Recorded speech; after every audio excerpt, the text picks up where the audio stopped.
안녕하세요 여러분, 이쌤과 함께하는 뻔뻔한 역사 시간이 돌아왔습니다. 지난 시간에는 대한제국의 수립 과정과 대한제국에서 실시했던 우리 한국의 근대화 정책, 광무개혁을 알아보고 대한제국의 영토 문제까지 알아봤는데요. 이제 이번 시간에는 선생님 제목에 잡아놓은 것처럼 일제 국권 침탈 및 항일 의병과 애국운동에 대해서 배워볼 건데, 먼저 일제 국권 침탈을 먼저 배우고 그 뒤에 항일 의병 운동과 애국개몽 운동에 대해서 배워보도록 하겠습니다. 자, 이렇게 선생님이 연표로 도표를 이렇게 만들어내는데, 도표는 본 텍스트 내용을 다 공부를 하고 다시 돌아와서 연표를 보도록 하고요. 자, 그 첫 번째 일제 국권 침탈인데, 먼저 발생했던 건 바로 러일 전쟁, 러시아와 일본의 전쟁입니다. 1904년에서 1905년, 즉 1년 동안 일어난 전쟁이라고 할 수 있는데, 자, 요 전쟁에 대한 역사적 의의가 두 가지가 있어요.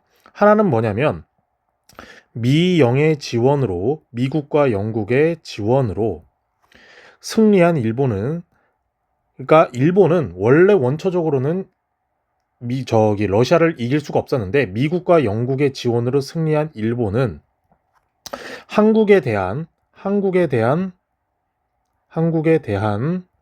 식민지화 발판을 마련했어요. 식민지화 발판 마련.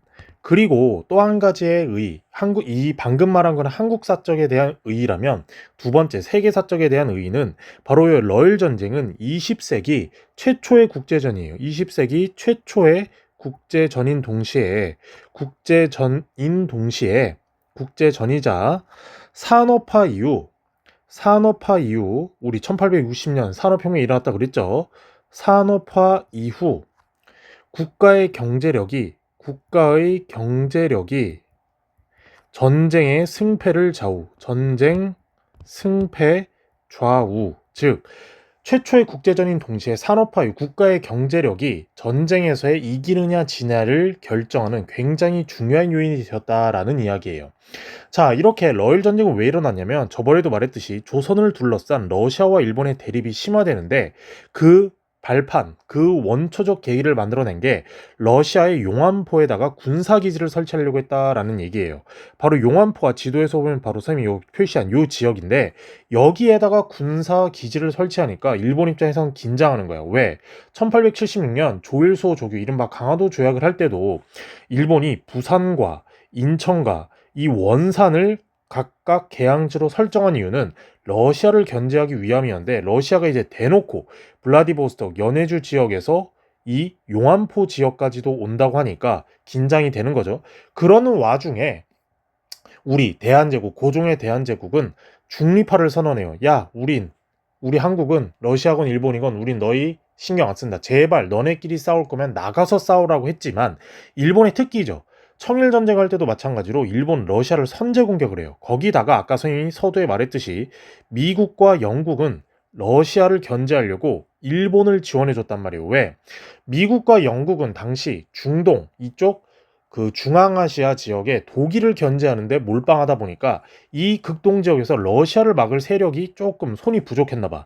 그래서 라이징 스타, 당시 제국주의의 꼬붕으로 막내지만 뜨고 있었던 일본을 상대로 컨택을 해서 러시아를 견제할 대항 세력으로 만들었다라는 이야기예요. 그러면서 일본이 러시아보다 우위를 서게 되는데, 자, 여기 보이죠? 일본의 발탐대를 격파하는데 왜 그러냐면, 이 러시아, 지금도 발탐대가 있는데 이 발탐대는 중앙아시아 지역에 묶여 있었어요. 자, 세계 지도를 그냥 간략하게 그리면, 자, 이 중앙아시아 지역에 흑해가 있잖아, 흑해. 이 흑해를 나오려면은 러시아 입장에서는 흑해를 통해서 빠져나와서 이렇게 와야 되는데, 이 흑해를 누가 통제하고 있었냐? 영국이 통제하고 있었다니까? 그러다 보니 이 흑해 지역으로 못 나와. 그리고 요 태평양 지역으로 나오려고 하는데 여기는 또 미국이 있잖아. 그래서 미국이 또 러시아를 견제하니까 러시아는 어쩔 수 없이 영국을 해역을 지나서 아주 삥삥 둘러서 오는 거야. 삥 둘러서 오니까 일본은 이 시모노세키 앞바다에서 준비하고 있다가 그대로 진격하는 러시아를 공격하니까 러시아는 아주 개 터지게 되는 거죠. 거기다가 봉천이라는 지역인데, 이 펑텐 지역과 부산 앞바다, 발트함대가 공격당하면서 완전히 러시아가 꺾여요. 그러면서 일본한테 미국과 영국의 군수물자를 지원해주면서 푸시를 해주니까 이길 수밖에 없었다. 그리고 결정적으로 왜 러시아가 질 수밖에 없었냐면, 이 당시 러시아는 자신의 본국에서 러시아 혁명이 일어나고 있었다니까.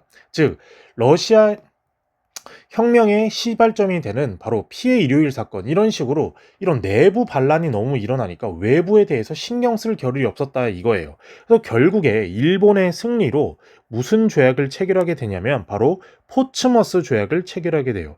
포츠머스 조약.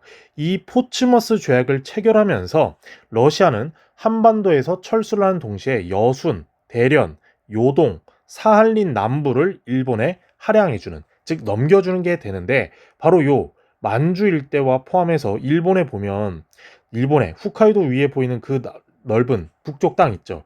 여기에 남부 지역을 일본에 할양을 해줬어요. 원래 러시아 땅인데. 그런데 자, 연도를 잘 기억해 놔야 됩니다. 1905년에 포츠머스 조약을 체결했다 그랬죠. 40년 뒤, 정확히 1945년에 소련의 스탈린이 그대로 일본을 때리면서 얄타 회담을 맺고 일본을 때리면서 일본에 뺏겼던 거를 그대로 다시 되찾게 되는 게 1945년 얄타 회담 때다라는 거를 여러분이 알아두시면 좋겠습니다. 자, 이렇게 해서 일제는 이제 포츠머스 조약으로 우리 한국에 대한 식민조의 발판을 만들어 놨다니까.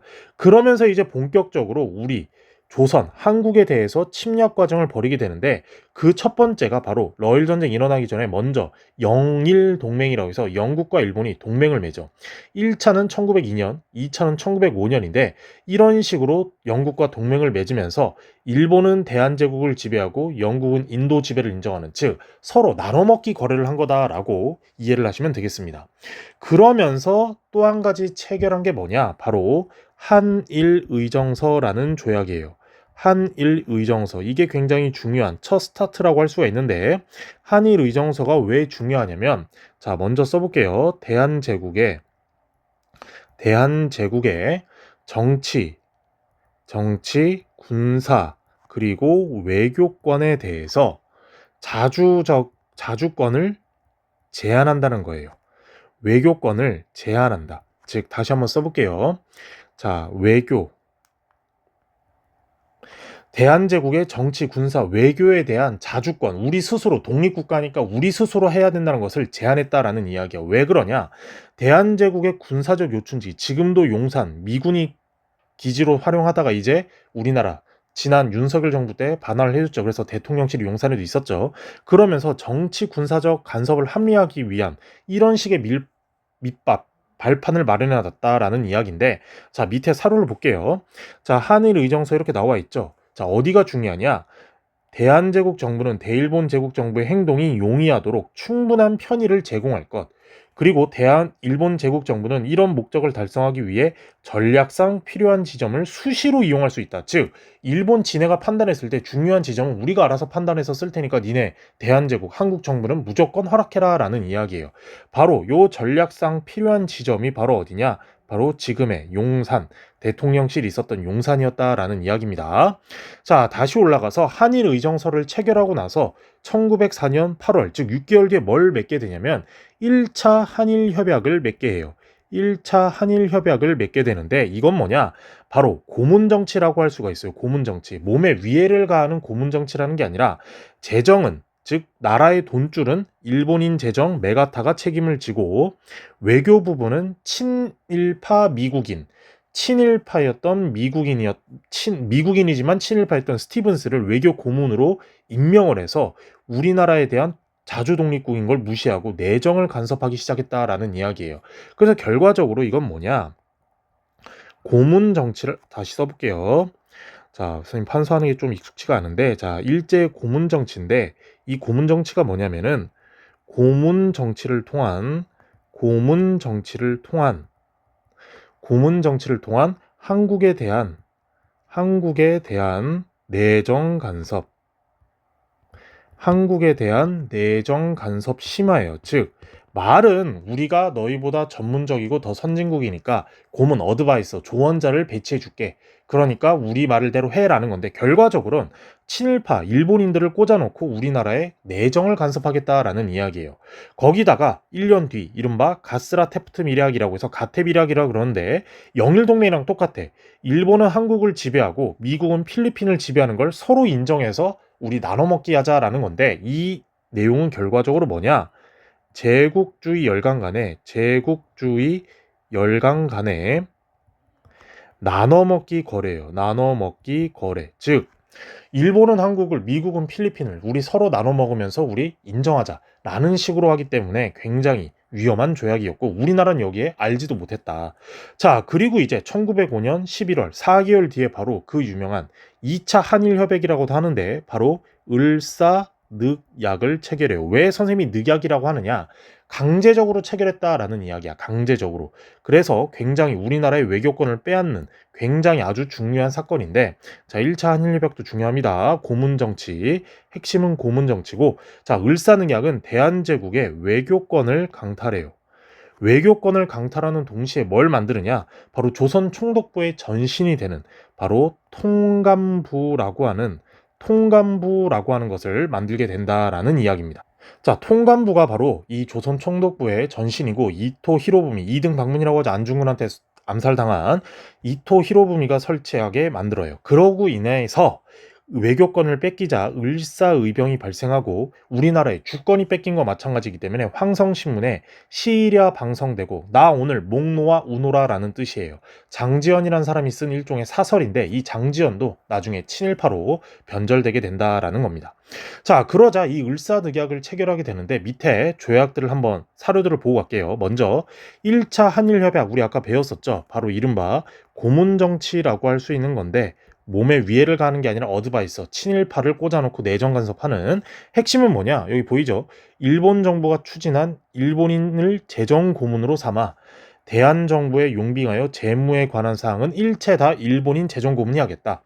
재정 고문이 핵심이고, 그리고 두 번째, 일본 정부가 추천한 외국인 한 명을 외교 고문으로 삼아 외부에 용빙하여 외교에 관한 중요한 사무 일체, 즉 외교 고문으로 스티븐스, 재정 고문으로 메가타를 삼아서 한마디로 우리나라의 재정과 외교를 일본 멋대로 하겠다라는 이야기예요. 이게 바로 1차 한일협약에 대한 내용이었다면 이제 2차 한일협약 을사조약이라고도 하는데 늑약이 더 정확한 표현입니다. 자, 이 을사조약, 을사늑약은 뭐가 핵심이냐? 한국 정부는 지금부터 일본국 정부의 중재를 거치지 않고 국제적 성질을 가진 어떤 조약이나 약속을 맺지 않을 것을 서로 약속한다. 그리고 즉 외교권을 뺏겠다라는 이야기예요. 외교권 너희는 이제 없어. 그리고 한국 황제 밑에 한 명의 통감을 두되 이 통감을 두되 통감은 오로지 외교에 관한 사항을 관리한다. 즉 이토 히로부미가 통감으로 취임을 해서 우리나라의 외교를 전반적으로 다 관리하겠다는 얘기예요. 이런 식으로 외교권 강탈이다라는 이야기야. 그래서 저번 시간에 대한제국 영토할 때 간도 협약도 이 을사늑약을 맺고 우리나라는 외교권이 없으니까 청나라랑 일본이 짝짝꿍해서 맺은 조약이 간도 협약이다라는 이야기입니다. 자, 이제 넘어가서 다시 보면은 자 이제 을사늑약을 체결하자 고종이 정말 개빡친 거야. 이건 있을 수 없다. 왜 우리나라의 외교권을 함대로 뺐냐. 특히나 그중에 이완용이 나서가지고 아주 꼴값을 떠는데 이완용은 대표적으로 박쥐의 대명사예요. 처음에는 칠러파로 활약을 하다가 을미사변으로 해서 일본이 강해지니까 바로 일본파로 갈아타요. 그래서 고종한테 아주 깝죽거리면서 개기는 거야. 너 제발 일본말 이토 히로부미 우리 통감말 듣고 제발 좀 개기지 마라. 일본을 따라야 살 수 있다. 이 찌라를 하다가 결국에 죽기 전에 아주 그 유명한 명언을 해요. 죽기 직전에 아들한테 아들아 내가 가만 보아하니 이제는 일본의 시대는 가고 미국의 시대가 될 것 같다. 너는 미국인으로 살도록 하야. 이런 말을 남기면서 죽은 인간이 이완용인데 이완용이 이 을사늑약에서 아주 나쁜 놈으로서 활약을 했고 여기에 대표적인 우리 을사오적의 대표 명사가 이완용인데 이완용 말고도 박재순, 이지용, 이근택, 권중현 이놈들이 아주 우리나라를 대표적으로 팔아먹은 을사오적, 을사년에 을사늑약을 맺게 한 5명의 도적놈이다라는 거예요. 이완용, 박재순, 이지용, 이근택, 권중현 이들 때문에 을사늑약을 맺자 고종이 아주 뒷박을 쳐서 헤이그에 특사를 파견해요. 이 헤이그가 네덜란드에 있는 곳인데 네덜란드 헤이그에서 당시 만국 평화박람회라는 곳이 있었어요. 그래서 이 을사늑약을 체결하자 을사늑약 체결로 이토 히로부미가 통감으로 부임을 하면서 우리나라의 내정과 외교 간섭을 하니까 이건 있을 수 없지라고 해서 선생님 방금 말한 네덜란드 헤이그 만국평화회의에 이준, 이상설, 이위종을 파견해서 이 을사늑약은 내 도장이 없다. 황제 도장이 없고 즉 일본의 통감부 이토 히로부미의 도장과 이완용의 도장이 찍혀 있다. 즉 나라 대 나라의 외교 조약이면 우리나라 고종 황제 그리고 일본 천황의 도장이 찍혀야 되잖아. 그런데 천황의 도장과 황제의 도장이 아니라 통감 이토 히로부미야 이완용의 도장이 찍혀 있었다니까. 이거는 문제가 있다. 그렇기 때문에 이거 다시 한번 여기서 만국박람회에서 정해줘서 이야기해봅시다 라고 하면서 특사를 파견했지만 이거를 결국 알게 돼요. 누가 뒤통수를 치냐면 미국이 일본한테 꼰질러줘. 일본은 이걸 몰랐어. 모르고 그냥 진짜 그 문만 열면 우리가 거기 들어가서 일본의 만행을 말할 수 있었는데 미국이 우리나라를 배신하면서 결국 이 특사 파견한 사실을 일본이 알게 되고 결국엔 고종을 강제 퇴위하면서 황태자였던 순종을 왕위로 올리고 그러면서 대한제국의 국권 강탈 작업을 가속화하기 시작해요. 그리고 나서 1907년 이 헤이그 특사 파견 이후 3개월 뒤에 무슨 또 조약을 맺느냐? 바로 한일 신협약을 맺게 해요. 한일 신협약, 이른바 정민연, 1907년이 정민연이었는데 정민연에 맺은 7가지 조약이다라고 해서 정미칠조약이라고 하던데 이거는 뭐라 부르냐? 바로 한일의정 1차 한일 협약이 고문 정치였잖아. 이 한일 신협약은 차관 정치야. 왜? 일본인을, 즉 외국인인데 우리나라 정부의 장관 밑에 있는 차관으로 임명했다라는 이야기예요. 그래서 장관은 힘이 하나도 없어. 실권은 다 차관, 일본인 차관이 보유하고 있기 때문에 차관 정치라고 하고요. 거기다가 고종이 키워놓은 이 군대가 우리 일본 입장에서는 저 군대가 나중에 우리가 한국을 먹는데 방해할 것이다 라고 해서 군대를 해산시켜버려요. 그러자 이 군인들이 아예 집에 간 사람도 있지만 이거 참을 수 없다. 왜 우리 군대를 멋대로 해산시키느냐? 이건 있을 수 없지. 그래서 의병에 적극적으로 가담하면서 중요한 1907년에 일어나는 정미의병의 발생 요인으로 발달하게 된다라는 이야기입니다. 자, 그리고 2년 뒤 이제는 일본이 아예 브레이크를 밟지 않고 가는데 그게 뭐냐? 기유년이야. 1909년은 기유년에 맺은 각서다라고 해서 기유각서를 또 맺게 하는데 이 기유각서는 무슨 내용이냐? 자, 대한제국의 사법권과 감옥 사무 강탈, 이른바 한마디로 사법과 법치 시스템을 법치를 지네 멋대로 가져가겠다라는 이야기예요. 왜? 반일 활동을 하는 이른바 항일 투쟁을 하거나 반일을 하는 사람들을 철저히 탄압하기 위해서 반일하거나 항일하면 다 감옥에 때려 넣거나 무조건 세금이나 이런 걸로 때려잡는 거야. 이런 식으로 결국에 급속도로 가속 브레이크를 밟고 결국에 1910년 8월 29일 한일 강제 병합, 이른바 1910년이 경술련인데 경술련에 우리나라 국가의 치욕을 받았다라는 이야기예요. 그래서 이제 대한제국, 한국, 조선은 일본의 식민지로 전락을 하면서 이제 우리나라의 명칭은 조선, 이른바 반도라는 명칭으로 바뀌게 되었다라는 겁니다. 자, 이런 식으로 밑에 다시 한번 조약을 한번 볼게요. 자, 한일 신협약, 이른바 정미칠조약이라 그랬죠. 이것에 대한 내용은 바로 차관 정치였다. 차관 정치. 왜? 일본인 차관이 우리나라의 모든 내정을 다 간섭하니까. 그리고 한국 정부는 시정 개선, 국정 총괄에 대해서 통감의 지도를 받을 것. 이제는 이 통감이 외교 업무만 하는 게 아니라 내정까지 다 하겠다라는 이야기예요. 그리고 한국 정부는 통감이 추천한 일본인을 한국 관리로 임명할 것. 이게 바로 일본인 차관을 임명해다라는 거기 때문에 차관 정치다라고 하고 있고요. 자, 그리고 결국에 1910년 8월 29일 날 한국 병합 조약을 맺는 경술국치라 그랬죠. 여기에 보면 일본 제국에 병합하는 것을 승낙한다라고 돼 있는데 여기 또 나와 있잖아. 자, 우리나라가 다른 나라의 식민지가 되기로 됐어. 그러면은 결국에 인정을 해줄 거면 우리나라 황제의 도장과 천황의 도장이 있어야 되잖아. 그런데 그게 없었다라는 거예요. 여기 보이죠? 한국병합 조약문에 순종의 서명이 빠져 있어서 순종이 최종 비준을 하지 않은 것으로 확인되었다. 그러므로 이 조약은 불법이며 무효라는 주장이 제기되는데 무효가 되는 게 맞죠. 을사늑약부터 시작해서 우리나라 대한제국의 황제의 도장이 빠져 있고 일본의 황제인 천황의 도장도 빠져 있기 때문에 이것은 문제가 있는 조약이다라는 이야기입니다. 자, 이렇게 1년에 1910년 8월 29일 경술국치까지 봤는데 다시 도표를 보면서 설명을 할게요. 자, 아까 선생님 만든 도표 있죠? 러일 전쟁이 일어났어. 러일 전쟁이 일어나서 러시아, 일본이 우리 한국을 차지하려고 서로 쟁투를 벌였지만 결국에 미국과 영국의 지원을 받은 일본이 승리하면서 포츠머스 조약으로 러시아는 한반도에서 철수하게 되었다. 그리고 일본이 우리나라를 서서히 먹기 위해서 맨 처음 맺은 조약이 한일 의정서, 우리나라의 전략적 요충지를 일본의 요구가 있으면 무조건 너희 한국 정부는 인정해줘야 된다라는 그 내용을 담고 있고요. 그리고 1차 한일 협약, 이른바 일본이 외교, 재정 고문을 파견해서 고문 정치를 하는, 우리나라의 재정에는 메가다, 외교에는 스티븐슨이라는 외국인 고문을 임명해서 정치하는 고문 정치. 그리고 1905년에 많은 일이 있었는데 가스라 테프트 밀약이라고 해서 일본은 한국을, 미국은 필리핀을 지배하는 걸 인정한다.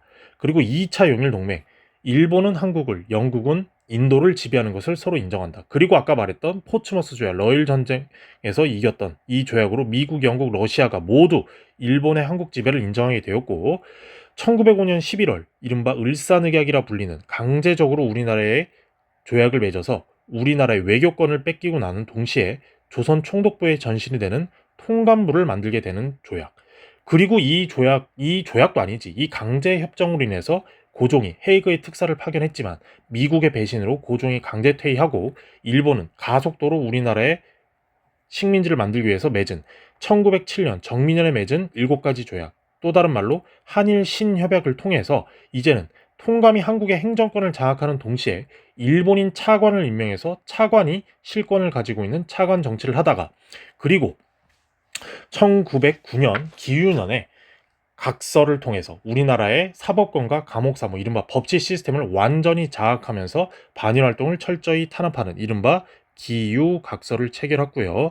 그리고 1910년 8월 19일 우리나라 병합, 지네 멋대로 병합해 일제 한국을 강점하는 걸 인정하고 통감부를 총독부로 업그레이드해서 우리나라를 식민지로 만드는 일련의 상황이 바로 일제의 국권 침탈 과정이다라고 우리는 이렇게 배워봤습니다.